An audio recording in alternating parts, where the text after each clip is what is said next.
اعوذ باللہ من الشیطان الرجیم بسم اللہ الرحمن الرحیم اللہم صلی اللہ محمد وآل محمد وجل فرجہم۔ یہ شخصیات ما قبل ظہور شریف کے حوالے سے حدیث ہے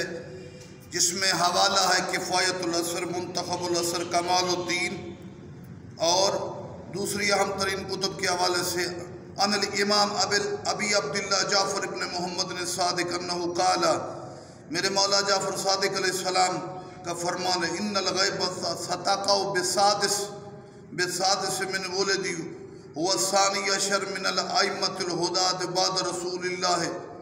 اولهم امیر المومنین علی بن ابی طالب، آخرهم القائم بالحق بقیت اللہ فی الارض وصاحب الزمان۔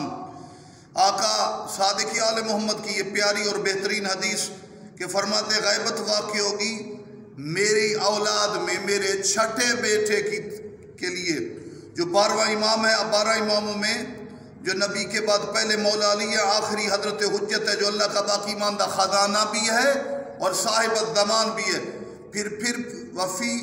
اخرى نو دوسرے مقام پر فرمایا قالا، میرے مولا جعفر صادق نے، هو الخامس من ولد ابن موسیٰ،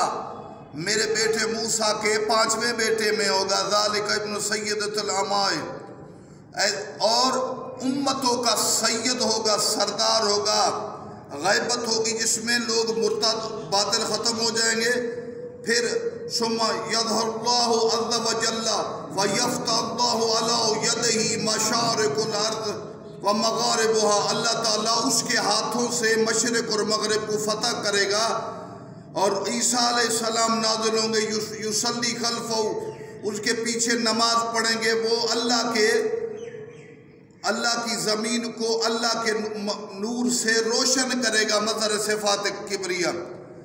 وَلَا تَبْقَ فِي الْأَرْضِ قِطَّةٌ عَبْدٌ فِيهَا غَيْرُ اللَّهِ عَزَّ وَجَلَّ، اس زمین میں کوئی قطع کسی عبد کا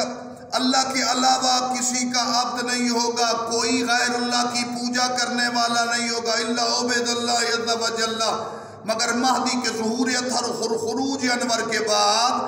اللہ عز وجل کی عبادت ہوگی، وَيَكُونُ الدِّينُ كُلُّهُ لِلَّهِ، ہو جائے گا تمام کے تمام ادیان اللہ کے لیے، وَلَوْ كَرِهَ الْمُشْرِكُونَ، اگرچہ مشرک اس کو برا ہی سمجھے، پورا خطہ ارض تمام پر